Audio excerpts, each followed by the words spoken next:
Hey friends, TUXX here. For this particular video, I want to talk about video cards. I had someone ask like, hey TUXX, what do you like to use in video cards? Like how expensive do you go? Do you go with cheap ones, etc.? And this is what I use. This is the EVO Select from Samsung. And the reason why I like this card is it's a good like medium price card for capturing video. And the thing is, if you're out somewhere, like let's say I'm at BlizzCon shooting Muse front row, which I did, okay? I don't want to have a video card that's going to fail, because what if it fails in the middle of a song you like or something? Like it might be a once in a lifetime moment that you're never going to catch again. So you want to make sure your video card, your memory card is good, you know? And this is one that I have used on a number of cameras, cell phones. This is what I buy. In fact, I usually have a few of these laying around the house. I'll buy a few in bulk. The link for this is down below.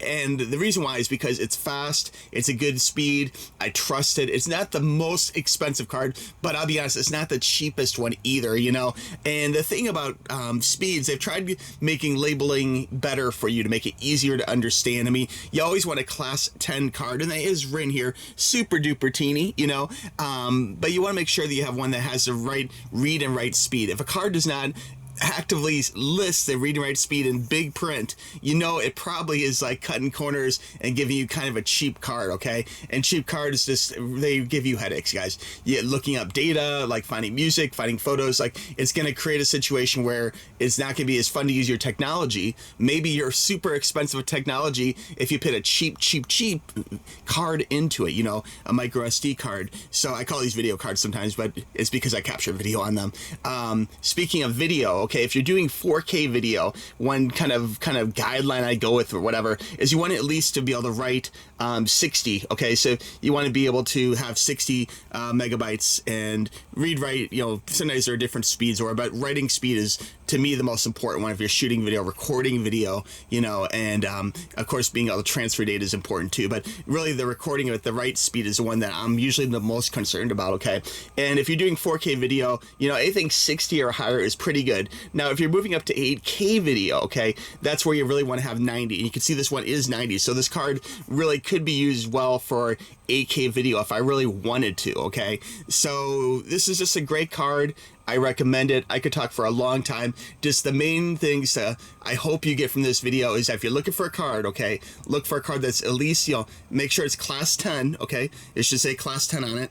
Maybe very small somewhere, but it'll be on there for you. Look for it, and then really check out that read and write speed, in particular the write speed, okay? And make sure that one is at least, I would say 60 for 4K video, okay? And if it's better, if it's 90 or something, fantastic. Then you're kind of future-proofing yourself for later down the road, you know? And I would recommend getting a card from a name brand that you trust, because honestly, the cheaper cards, I've had them fail, you know?